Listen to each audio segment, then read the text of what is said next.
Selamat petang, salam sejahtera. Bongkar, jangan tak bongkar. Bongkar sampai terlonde, sampai semua orang tahu. Isu paling hangat hari ini apabila Najib pecat peguam yang sudah bersamanya dalam kes SRC selama lebih daripada 2 tahun sejak 2018. Yaitu peguam caranya Muhammad Safi Abdullah bersama dengan firma guaman beliau. Najib memecatnya dan telah melantik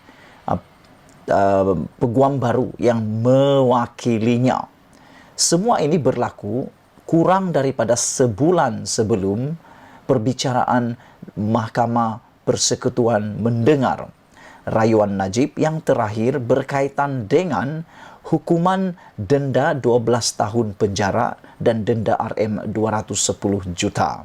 Selain daripada itu, ini juga rentetan daripada gagalnya permohonan melalui peguam Najib iaitu Muhammad Safi Abdullah mendapatkan peguam diraja UK iaitu Laidlaw. Beliau telah gagal dan Mahkamah Tinggi telah menolak permohonan Najib untuk mendapatkan khidmat peguam diraja England atau UK tersebut. Semua ini telah menyebabkan Najib mengambil keputusan akhirnya memecat peguamnya yang lama iaitu Muhammad Safi Abdullah dan telah melantik peguam baru. Dan akhirnya seperti yang dijangka, tujuan matlamat kepada perkara itu berlaku seakan-akan menjadi kenyataan. Hari ini akhirnya pasukan peguam baru dan juga firma yang mewakili Najib memfailkan satu permohonan yang amat mengejutkan Malaysia dan juga membuatkan semua pemerhati politik, penganalisis politik memang telah menjangka dan amat mengejutkan juga sebab apa yang kita jangka akhirnya jadi kenyataan. Apa yang menjadi kabar angin menjadi kabar benar. Ya, macam yang selalu saya katakan di Malaysia ini, kabar angin selalu jadi berita benar. Sebelum ini, pemecatan Safi Abdullah hanya kabar angin. Akhirnya jadi kabar benar. Jadi berita benar. Dan sebelum ini ada kabar angin tujuan Najib memecat peguam itu bukan karena dia tidak perform. Tetapi Najib ingin menggunakan peluang semaksimum yang boleh untuk memanjangkan tempo perbicaraannya untuk mendapatkan membeli waktu lagi. Akhirnya apa yang terjadi ini dia. Peguam baru Najib mohon tangguh pendengaran rayuan kes SRC. Ramai pemerhati politik telah menjangkakan perkara ini. Aku pun telah jangka perkara ini akan berlaku, yaitu apabila sahaja peguam baru Najib ini mengambil alih tugasan, mereka akan memohon untuk penangguhan pendengaran kes rayuan Najib di Mahkamah Persekutuan dengan alasan perubahan tangan fail ke tangan orang lain dan untuk mungkin taklimat dan taklimat. Bayangkan perkara 2 tahun nak dipendekkan sebulan sebelum perbicaraan. Apa nak jadi?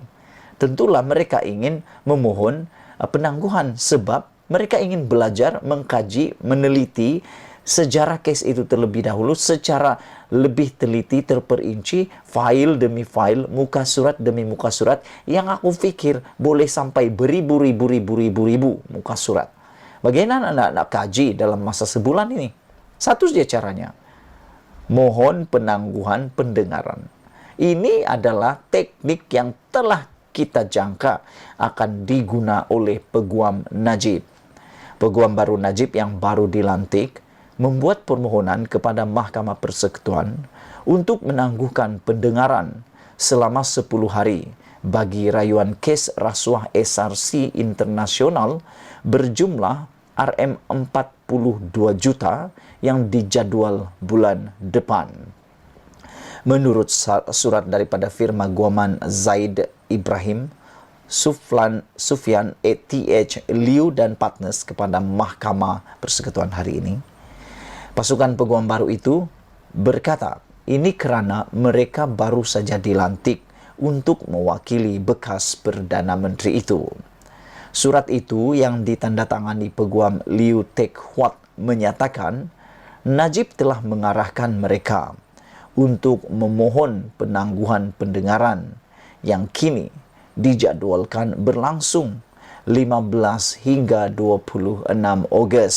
Lebih kurang dalam 20 hari lagi, kes Najib akan didengar. Kurang daripada 20 hari kes Najib akan didengar. Jadi ini mungkin membuatkan Najib makin terdesak. Guna pula khidmat peguam baru, mohon lagi penangguhan. Aku nak tanya kepada semua yang mengikuti perbicaraan Najib ini. Agak-agak kamu, berapa kali sudahkah Najib menangguhkan perbicaraan ini, dan berapa kali sudahkah beliau memohon untuk penangguhan demi penangguhan demi penangguhan? Dan ada ketika sehingga hakim di mahkamah memohon dan memberi amaran terakhir kepada Najib supaya tidak lagi menangguhkan. Dan ada satu kali, kalau kamu masih ingat, Najib terpaksa datang juga dalam perbicaraan itu pada waktu petang. Karena pada waktu pagi Najib tak hadir dan dinasihati untuk datang. Akhirnya mereka hadir melalui maya. Adakah mahkamah akan menerima? Kita tidak tahu lagi. Terpulang pada mahkamah menggunakan budi bicara kebijaksanaan mereka. Surat itu yang ditandatangani Peguam Liu Teck Huat menyatakan Najib telah mengarahkan mereka untuk memohon penangguhan pendengaran yang dijadwalkan berlangsung pada Ogos. Liu berkata, permohonan itu dibuat atas sebab satu rombongan baru telah mengambil alih pengendalian perkara di atas bagi pihak perayu.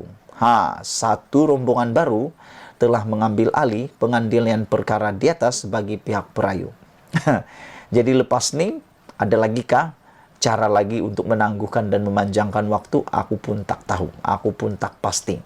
Katanya lagi, pasukan peguam baru yang diketuai Hisham Teck Poh Teck akan mewakili Najib dalam rayuan kes SRC dengan dirinya dan Ruben Matharivam sebagai konsel bersama.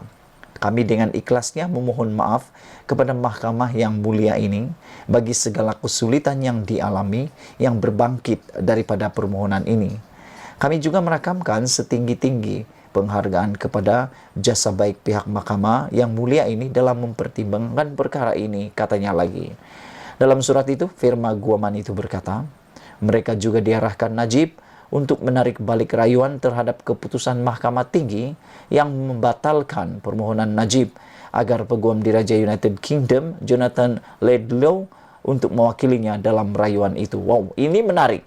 Dalam surat itu juga, firma Guaman itu berkata mereka juga diarahkan oleh Najib untuk menarik balik rayuan terhadap keputusan Mahkamah Tinggi yang membatalkan permohonan Najib agar Peguam Diraja UK mewakilinya dalam rayuan itu. Wow, tiba-tiba pula Najib yakin sebelum ini permohonan Najib di Mahkamah Tinggi ditolak dan dia buat rayuan untuk mendapatkan khidmat Peguam UK itu.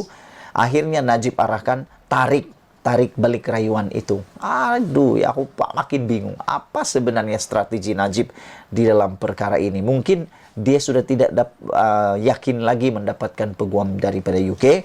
Selepas dapat peguam daripada firma baru ini, Najib pula jadi yakin semula. Ya, tahniahlah.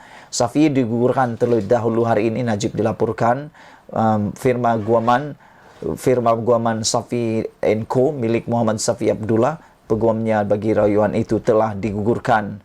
Mahkamah Persekutuan telah menetapkan 10 hari bagi mendengar rayuan akhir Najib bagi menetapkan sabitan dan hukuman. Mengedepikan sabitan dan hukuman penjara 12 tahun dan denda 210 juta terhadapnya. Sekian dulu untuk kali ini. Jangan lupa tinggalkan komen Anda. Sila tekan butang subscribe. Dan sebelum kita berpisah, pada pendapat Anda, adakah pasukan peguam pendakwa raya akan membiarkan isu ini atau mereka akan membantah isu ini? Kalau pada pendapat saya, peguam pendakwa raya mungkin akan membuat bantahan dan hakim mahkamah akan buat keputusan. Kita jumpa lagi. Bye-bye.